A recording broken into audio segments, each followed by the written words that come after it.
Salam, hər vaxtınız xeyir olsun. Bugün OTK suallarının izahına baxırıq. Biologiya sual 1. Yer armudunun meyvə yanlığı. Təbii ki, yer armudu topinamburdur. Onlar mürəkkəb çiçəkliyə aiddir. Mürəkkəb çiçəklinin meyvə tipi toxumca meyvədir. Biz də bilirik ki, toxumca meyvədir, dəm meyvədir, çərdək meyvədir. Ümumiyyətlə bir toxumlular meyvə yanlığı, sonra toxum qabığı, toxum cücərən zaman dağılır. O zaman demək ki, bir də yer armudunun meyvə yanlığı toxum cücərən zaman dağılır fikri doğrudur. İlk dəfə Neandertallarda meydana çıxmışdır. Neandertallarda əkinçilik fikri yanlışdır, Kramanyonlarda meydana çıxmışdır. İlk dəfə Neandertalda əmək bölgüsü var idi. Bəzi nümayəndələr tapılmışdır ki, onlarda çənaltı çıxıntı var idi. Bəziləri isə tapılırdı, çənaltı çıxıntısı yox idi. Bu da onu sübut edirdi ki, bəzi nümayəndələrində aydın olmayan nitq var idi, amma bəzilərində aydın olan nitq var idi. İlk dəfə dini rüşeymlər elə Neandertalda meydana çıxmışdır. Şirin su idrasının X ilə işarə olunmuş hüceyrə növünün xüsusiyyətlərini müəyyən edin. X-la gördüyümüz kimi dəri əzələ hüceyrəsi verilmişdir. Bölünərək başqa növ hüceyrələrə çevrilir. Bu fikir yanlışdır, aralıq hüceyrələrə aiddir. Bədən örtüyünün əsasını təşkil edir fikri dəri əzələ hüceyrəsinə aiddir. Miofibrillərə malikdir, dəri əzələ hüceyrəsi doğrudur. Sinir hüceyrələrindən impulsları qəbul edir fikri doğrudur. Boşluq daxili həzmdə iştirak edir fikri yanlışdır, çünki qamçılı həzm hüceyrələri iştirak edir. Zəhərlə dolu kapsulu və həssas tükcüyən vardır, bu yanlışdır. Deməli, doğru cavablarımız hansılardır? 2, 3, 4. Yəni cavabımız olacaq C variantı. Skarlatina xəstəliyinin törədiciləri bakteriyalardır. Skarlatina orta qulağa keçərək ateroskleroz yox, ateroskleroz xəstəliyini törədir. Mikroorqanizmlərin saprofitlər qrupuna yox, parazit qrupuna aid olacaqdır. Mikroorqanizmlərin şərti patogenlər qrupuna aiddir fikri yanlışdır, çünki mütləq patogenlərə aiddir. Nuklein turşularının hər iki növünə malikdir fikri doğrudur. Biz bilirik ki, bakteriyalarda həm RNT, həm də ki DNT-yə rast gəlinir. Amma yadınızda saxlayın ki, viruslarda ya RNT, ya DNT olur. Demək ki, nuklein turşuların hər iki növünə malikdir. Skarlatina xəstəliyinin törədicisi bakteriya olduğuna görə bu fikir doğrudur. Əsasən polipeptiddən ibarət kapsidlə örtülmüşdür fikri yanlışdır. Çünki kapsid viruslara aid xüsusiyyətdir. Hamar endoplazmatik şəbəkə dənəvər endoplazmatik şəbəkədən fərqli olaraq, bu arada dənəvər endoplazmatik şəbəkənin membranı üzərində bilirsiniz ki, ribosomlar olur. Ribosomlar polisom əmələ gətirir və nəticədə zülal sintezi gedirdi. Hamar endoplazmatik şəbəkədə isə ribosomlar olmadığına görə səthi hamar idi. Membranla əhatə olunmuş kanal və boşluqlar sistemidir. Bu ümumi endoplazmatik şəbəkəyə uyğundur. Polipeptidlərin sintezini həyata keçirir. Dənəvər endoplazmatik şəbəkəyə aiddir. Maddələrin hüceyrə daxilində daşınmasını təmin edir. Ümumi endoplazmatik şəbəkəyə aiddir. Karbohidrat və lipidlər sintez edir fikri hamar endoplazmatik şəbəkəyə aiddir. Çünki dənəvər endoplazmatik şəbəkədə polipeptid, yəni zülal sintezi getmiş olur. Maddələrin hüceyrədən xaricə daşınmasını həyata keçirir isə heç birinə aid deyil, çünki Golgi kompleksinin xüsusiyyətidir. Bal arısı ailəsinin tərkibi və fərd sayı. Ana arı, erkək arı, işçi arı. Hərəsindən də rəqəmlər verilibdir. Biz bilirik ki, erkək arı sırf olaraq deməli, ana arının yumurta hüceyrəsindən partogenez yolundan əmələ gəlmiş olur. Erkək arı ananın yumurta hüceyrəsindən yaranır. Amma ana arı ilə işçi arı mayalanmış 2N xromosom dəstli ziqotdan yaranmış olur. Yaxşı, ana və işçi arının cəmi 1001-ə bərabərdirsə, burada iştirak edən bir yumurta hüceyrəvi, bir spermatozoid, yəni 2-yə vurarıq. 2002 dənə qamet iştirak etmiş olar. Cavabımız Y variantı. Euler-Venn diaqramına əsasən uyğun bəndləri müəyyən edin. Təbii seçmə, süni seçmə. Növ üçün faydalı əlamətlər seçilir. 1. İrsi dəyişkənliyə əsaslanır. Hər ikisi də.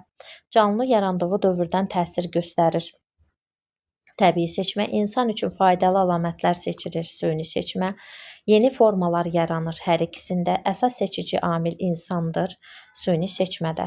Cavabımız olacaq 1, 3, 2, 5 və 4, 6. Yəni cavabımız C variantıdır. Sxemdəki prosesi həyata keçirən prokaryot orqanizm işıq, su, karbon qazını istifadə edir, xlorofilə malikdir, qlükoza və oksigen əmələ gətirmiş olur. Söhbət siyanobakteriyalardan gedir. Siyanobakteriyaların digər adı göy yaşıl yosunlardır. A vitamini haqqında doğru olmayan ifadələri müəyyən edin. Deməli, çatışmadıqda dəri və silikli qişalarda iltihabi proseslər baş verir fikri doğrudur. Çatışmadıqda fagositlərin funksiyası zəifləyir fikri doğrudur. Qaraciyərdə depolaşır, böyümə və inkişafı təmin edir. Bu doğrudur. Çatışmadıqda gözdə əsasən kolbacıqların yox, çöpcüklərin fəaliyyəti pozulur fikri yanlışdır. Yağda həll olan vitaminlərə aiddir fikri doğrudur. Rizoidləri gövdənin çıxıntılarıdır. Söhbət gövdəsi olanlardan gedir. Hansı ki söhbət gövdəsi olsun və oradan rizoid çıxsın. Mamırlardan gedir. Mamırlardan quş mamırını götürərik. Nəyə görə sfagnumu götürəmərik? Çünki sfagnumun gövdəsi var, amma rizoidləri yoxdur deyə götürmürük. Oğlanlarda boy artımı əsasən hansı inkişaf mərhələlərində başa çatır? Biz bilirik ki, oğlanlarda boy artımı 20 yaşında başa çatır, qızlarda isə 18 yaşında başa çatır. Bu da 6 yaşından 17-18 yaşına qədər məktəb dövrü, ondan sonra isə 21 yaşa qədər gənclik dövrünə təsadüf etmiş olur. Sxemə əsasən işıq şüaları növlərinin dalğa uzunluqlarının artması ardıcıllığını müəyyən edin. İşıq şüaları insan gözü tərəfindən qəbul edilmir, istilik mənbəyidir. İnfraqırmızı şüalardır. İnfraqırmızı şüalar yüksək kimyəvi fəallığa malikdir, qısa və uzun dalğalı olur. Bu aiddir ultra bənövşəyi şüalara. Fotosintez üçün böyük əhəmiyyətə malikdir görünən şüalar. Yaxşı, infraqırmızı şüaların uzunluğu 0,75 mikrometrdir. Yüksək fəallığa malik olanların qısa dalğası 0,29 mikrometrə qədərdir. Uzun dalğalısı isə 0,30, 0,40 mikrometrə qədərdir. Fotosintez üçün isə 0,40 və 0,75 mikrometr arası olacaq. İndi biz artması ardıcıllığı ilə düzsək, olacaq 2, 3, 1. Yəni ki, cavabımız A variantı olacaq. Kəpənəyin qanadı ilə analoji olan orqanı müəyyən edin. Analoji orqan nə demək idi? Yəni, məişəcə fərqli olsun, hal-hazırda yerinə yetirdiyi funksiyaya görə orqanlar bir-birinə oxşasın. Kəpənəyin qanadı dəri çıxıntısıdır, amma yarasanın qanadı isə bazusu, saidi olan, yəni sümüklü bir orqandır. İnsan skeletinin şəkildə verilən hissəsi onurğa sütunudur. Gövdə skeletinə aid olan neçə sümüklə bilavasitə birləşir? Yaxşı, gövdəyə aid olan hissə onurğa sütunu olduğunu bilirik. Pilus, qabırğalar olduğunu bilirik və bir də döş sümüyüdür. Yaxşı, bu onurğa hansı sümüklərlə, gövdə skeletinə aid hansı sümüklərlə bilavasitə birləşmə əmələ gətirir? Təbii ki, 24 dənə qabırğa ilə. Döş sümüyü onurğa sütununu görmür. Yəni, döş sümüyü bilavasitə qabırğa vasitəsilə ora birləşmiş olur. Dolayı yolla birləşir. 15. Nereid soxulcandan fərqli olaraq ikinci bədən boşluğuna malikdirmi? İkisi də malikdir. Sap qurtlar tipinə malikdir. Xeyr, hər ikisi həlqəvi qurdlardır. Xüsusi hiss orqanlarına malikdir fikri doğrudur. Nereidin 4 gözü, bir cüt bığcığı vardır. Qəlsəmələrlə tənəffüs edir. Qumqurdu bütün bədən səthi ilə tənəffüs edir. Hər ikisi də. Noxud bitkisinin çiçək düsturunda çiçək yanlığını əmələ gətirən bitişik struktur elementlərinin sayı. Gəlin yazağın. Kasa 5 bitişik, ləçək 3 sərbəst 2 bitişik, erkəkcik 9-u bitişik 1-i sərbəst, dişicik isə 1-dir. Çiçək yanlığını əmələ gətirən struktur kasa ilə ləçəkdir. Bitişik struktur elementlərinin sayı dedikdə 7-yə bərabərdir. Çünki 5-i burada, 2-si burada. Struktur elementlərinin ümumi sayı dedikdə isə hamısını toplayırıq. Nə varsa erkəkcik, dişicik, ləçək, kasa 21-ə bərabər olur. Və 7-nin 21-ə nisbəti elə ixtisar apardıqda 1-in 3-ə nisbətinə bərabər olur. İnsanın onurğa beyni sinirlərində sinir impulsları hər iki istiqamətdə ötürülür. Ona görə ki, həmin sinirlər ibarətdir həm hissinin aksonundan, həm də hərəkinin aksonundan. Yəni, cavabımız B-dir. Hissi və hərəki neyronların uzun çıxıntılarından. Yetkin xanı balığında hansı üzgəclər cüt saydadır? Yetkin xanı balığında hansı üzgəclər cüt saydadır deyir. Cüt üzgəcləri istəmir bizdən. Mən də bilirəm ki, yetkin xanı balığında beldə 2 dənədir, döş 2 dənədir, Qarın 2 dənədir. Ona görə də 2, 4, 5-i götürərik və cavabımız D olar. Müsbət azot balansı haqqında düzgün ifadəni müəyyən edin. Orqanizmə daxil olan azotun miqdarı xaric olunan azotun miqdarından çox olur. Elə müsbət azot balansı budur ki, qida ilə qəbul etdiyimiz azotun miqdarı bədənimizdən xaric etdiyimiz azotun miqdarından çox olsun. Keçdik 20-ci suala. Gövşəyi məməli heyvanda kameraların sayı. Ürəyində əlbəttə ki 4 kamera, mədəsində də 4 kameradan ibarətdir ki, birinci işkəmbə, tor, sonra qat-qat, qursaq. A üstə qəlbə cəmi bərabərdir. Yəni 8 nəyə bərabərdir? Ev itinin ifrazat sistemi orqanlarının sayına. Bu yanlışdır. Çünki ev itinin ifrazatı 2 böyrək, 2 sidik axarı, 1 sidik hissəsi, 1 sidik kanalı olmaqla 6 dənə olacaq. Oranqutanın döş fəqərələrinin sayı bilirik ki 12 dənədir. Əksər məməlilərin boyun fəqərələrinin sayı 7 dənədir. Ev göyərçininin kiçik qurşağı sümüklərinin sayı 6 dənədir. Ev göyərçininin caynaqlı barmaqlarının sayı isə 8 dənədir. Cavabımız E olacaq. İllik halqalar. Həmişə eyni qalınlıqda olur fikri yanlışdır. Gövdənin kombiqatında yerləşir fikri yanlışdır. Çünki gövdənin kombiqatı törədici qatın yan meristem növünə aiddir. Elə onun işi illik halqanı yaratmaqdır. Əsasən qışda əmələ gəlir fikri yanlışdır. Əsasən yazda əmələ gəlir və yayda yaranır nisbətən də. Payızda zəifləyir, qışda ümumiyyətlə illik halqa yaranmır. Gövdənin özək qatında yerləşir fikri yanlışdır. Kombi hüceyrələrin fəaliyyəti nəticəsində yaranır fikri doğrudur. İnsanda arterial qan ürək boşluğuna bilavasitə neçə damarla daxil olur? Neçə damarla çıxır? Biz bilirik ki, 4 dənə ağciyər venası arterial qanı ürək boşluğuna gətirir. Oradan isə bir dənə aorta, oradan tərtəmiz qanı çıxartmış olur. Yəni 4-ün 1-ə nisbətində. Dövr. Heyvanlar aləminin dəyişməsi, onurğanın yaranması. Bizdən də dövr istəyirsə, deməli söhbət ordovikdən gedir. Ordovik. Aha, bitkilər aləminin dəyişməsi necə baş vermişdir? Bitkilərin quruya çıxması, bəli, pislofitlər ordovikdə yaranmışdır.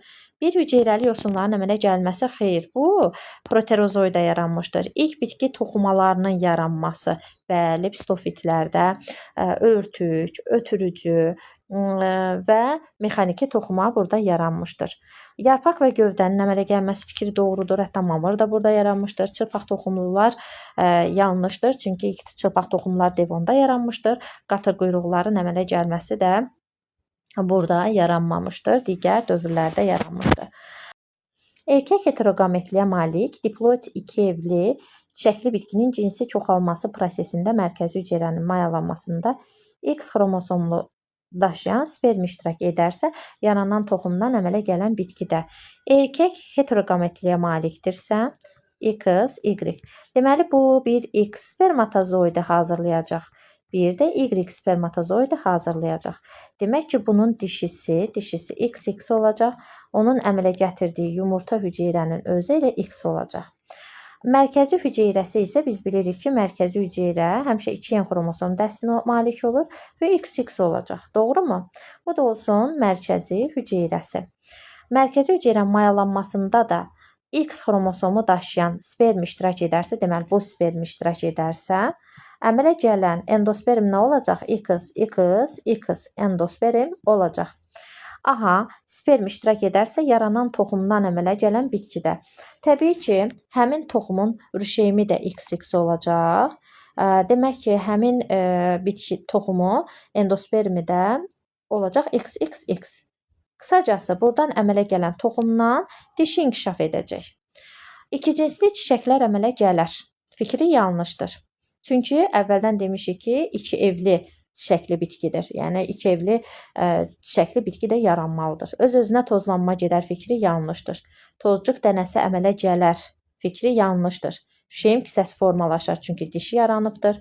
Tozcuq borusu əmələ gələr. Bəli, bu da dişinin üzərində gedəcək. Cavabımız 4, 5. 25-ci suala baxırıq. DNT molekulunun bir hissəsində ölçüsü kiçik olan azotlu əsasların cəmi sayı. Deməli, timinlə sitozinin cəmi sayı kimindirsə, demək ki, 2000-də elə guaninlə adeninin sayının cəmidir. Adenin azotlu əsaslarının sayının, guanin azotlu əsaslarının sayına nisbəti 3-ün 1 kimi olub ki, burada 3 verilibdir. Hidrogen rabitələrinin sayını tapın deyir. Rahatdır biz tapmağımız. Necə olacaq? 3-ün 1 nisbəti, yəni bərabərdir adeninlə guaninin cəmi. Adenini 3x kimi götürsək, guanini 1x kimi götürsək, onların sayının cəmi 4x-ə bərabər olar. Yaxşı, yuxarıda yazdıq ki, adeninlə guaninin cəmi 2000-ə bərabərdir. 4x bərabərdir 2000-dirsə, bəs x-imiz neçəyə bərabər olacaq? 500-ə bərabər olacaq. Yəni 1x-imiz, guaninimiz bərabərdir 500-ə. Elə bizdən də hidrogen rabitəsini istəyirsə, elə guaninin tapılması kifayət edər. Çünki timinlə sitozin, guaninlə adeninin ümumi qiymətlərini bilirik. Timinlə sitozinin cəmi 2000-dir, guaninlə adeninin cəmi yenə də 2000-dir. 2000-in üstünə 2000 gəldikdə ümumi nükleotid sayımız bərabər olacaq 4000-ə. 4000-ə bərabərdir. Guanin sayımız isə 500-ə bərabərdir. O da bərabərdir 4500-ə.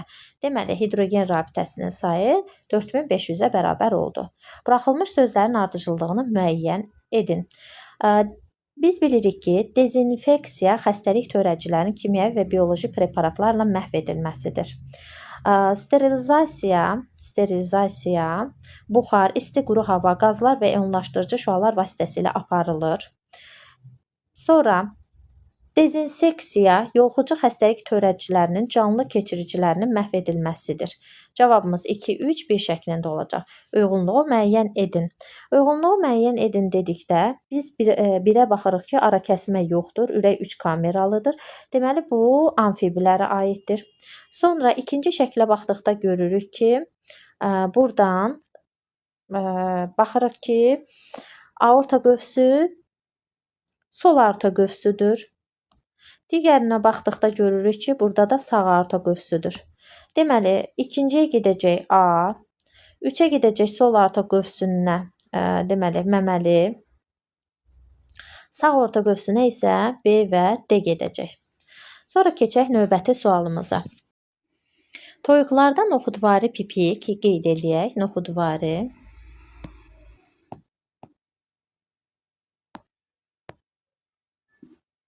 Noxudvari demək ki, böyük adır. Sadə, kiçik adır. Qara, böyük B-dir. Ağ, kiçik B-dir. Böyük B və kiçik B arasında ilişiklilik yoxdur. Bunlar qeyri-tam dominantlığa malikdir deyir. Mavi, əgər heterozigot olarsa böyük B, kiçik B, yəni cücələrin rəngi mavi rəngdə olmuş olur. Fermada saxlanılan toyuqların əlamətlərini aşağıdakı cədvəldə qeyd edibdir. Bir xoruz və 2 sahədə saxlanılmış toyuqların birinci sahədə pipiklərin formasına görə heterozigot. Heterozigotdursa böyüyə kiçiyə. Çünki A dominantdır, burada da B dominantdır. Ağ rəngli kiçik B. İkinci sahədə heterozigot toyuqlar böyüyə kiçik A, böyük B, kiçik B. İndi baxırıq bizə nə deyir? Xoruzun birinci sahədəki toyuqlarla çarpazlaşmasından. Birinci sahədəki toyuğun genotipini bilirik. Xoruzun isə genotipini hələ bilmirik. Bizə şərtdə deyir ki, cücələrin hamısı mavi rəngli olubdur. Hamısı mavi rəngli olubsa, deməli kiçik B-sini anasından alıbsa, böyük B-sini atasından alıbdır. Və hamısı da mavi rəngli olubsa, deməli atanın rəngi böyük B homozigot qaraymış. Yarısı isə sadə pipiyə malik olubmuş. Yarısı əgər sadə pipiyə malik olubsa, digər yarısı da noxudvari pipiyə malik olubdur. Demək ki, atanın genotipində kiçiyə var ki, yarısı sadə pipik var, yarısı da noxudvari olubdur. Gəlin çarpazlaşdıraq və baxaq. Çarpazlaşdıraq və görək ki, doğrudan da yarısı noxudvari, yarısı da sadə pipiyə malikdirmi? Kiçiyə, böyük B olan xoruz çarpazlaşdırdı. Birinci sahədəki böyüyə kiçiyə, kiçik B toyuqla. Buradan aldığımız qametlər böyük A, kiçik B, kiçik A, kiçik B. Buradan aldığımız qametlər kiçik A, böyük B-dir. Və bunları çarpazlaşdırdıqda böyük kiçik A, böyük B, kiçik B, kiçik A, böyük B, kiçik B. Baxırıq doğrudan da 100% mavi. Hamısı mavidir balaların. Amma burada gördüyümüz kimi sadə mavi. Burada isə noxudvari mavi alınmış olacaq. Xoruzun 28-ci suala baxırıq. Xoruzun ikinci sahədəki toyuqlarla çarpazlaşmasından onsuz da bir xoruzu tapdıq. İkinci sahəni də qeyd eləmişdik. Bu birinci sahə idi, bu ikinci sahə idi.